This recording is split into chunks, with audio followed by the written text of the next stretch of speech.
caverns of Hallownest wait in silence. Shadows stretch across broken walls. Insects stir, faint echoes of a kingdom long gone. From the first step, the air feels heavy. Not oppressive, not cruel, but empty, hollow. And into that silence walks the night, small, unassuming.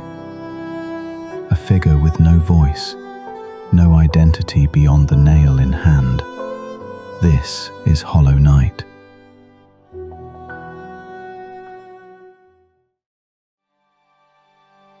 The game is as easy as you allow it to be.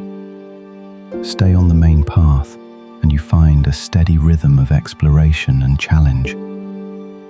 Stray into side passages, and the difficulty sharpens. Bosses grow fiercer.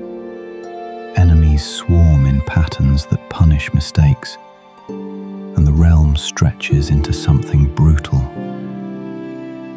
Hollow Night doesn't force cruelty. It offers it, and lets you decide how far to wander.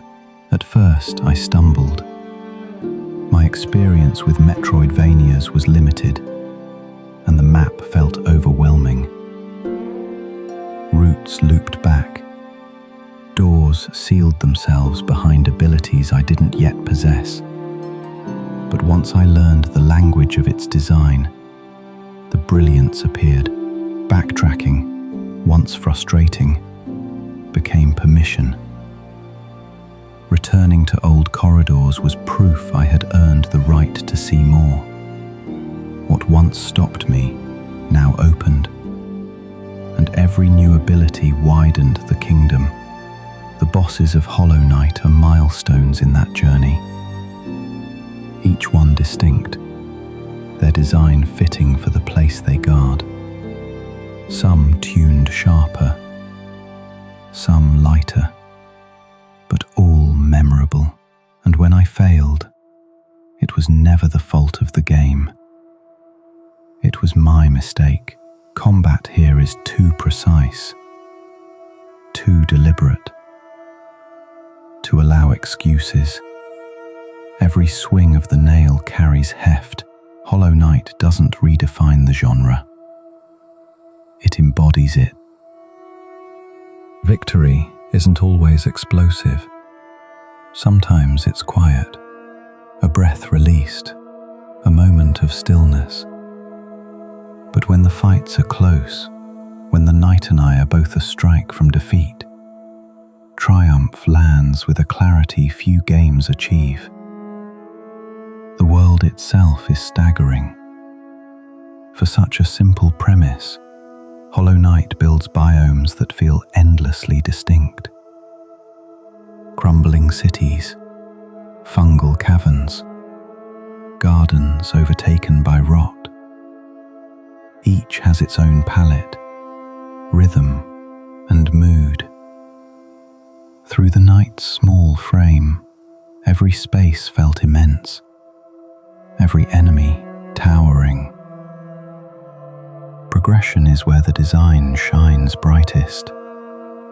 Levels fold back on themselves. New paths unlock with every ability, and discovery becomes constant. The dash, the wall jump, each one reshapes the journey. They aren't just upgrades, they are revelations. The aha moments land again and again. Proof that the world was always larger than it first seemed. Secrets fill the spaces between. Shortcuts that stitch regions together. Hidden rooms that alter your understanding of the map. Hollow Night rewards curiosity like few games dare. For the night, each hidden path was more than treasure.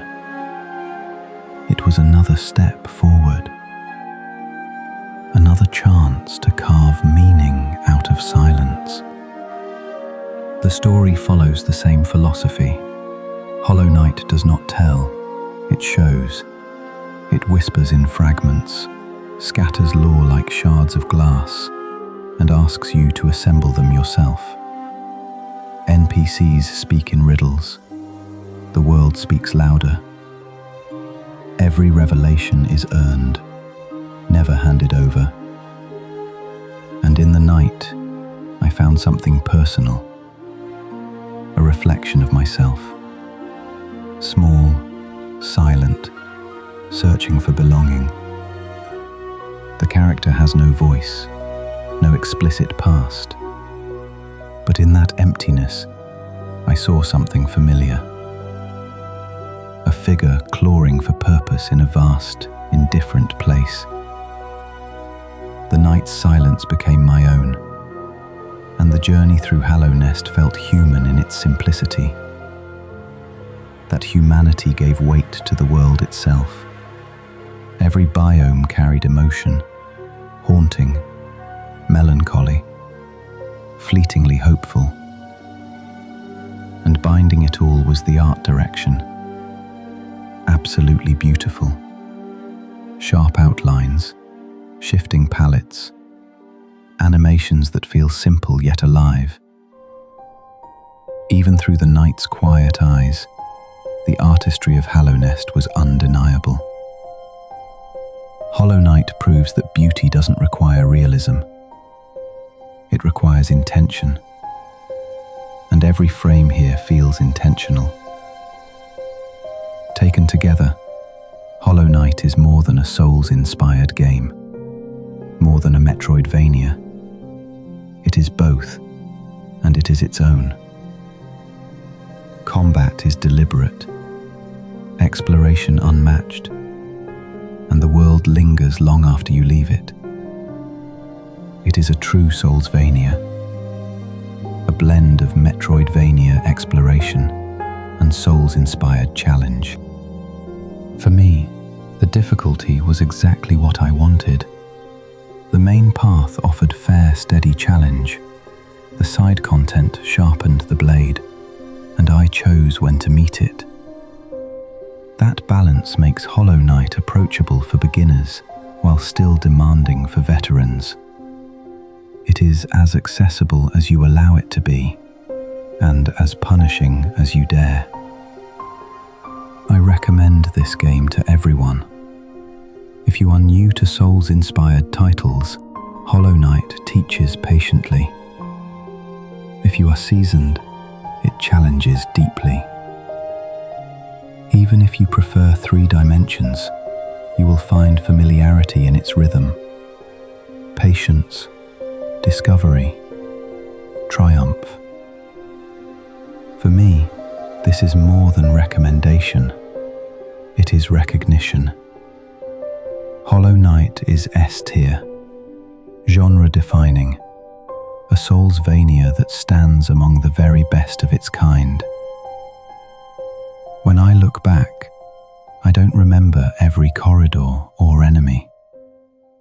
I remember the feeling of finding my way, of carving through quiet halls to uncover meaning.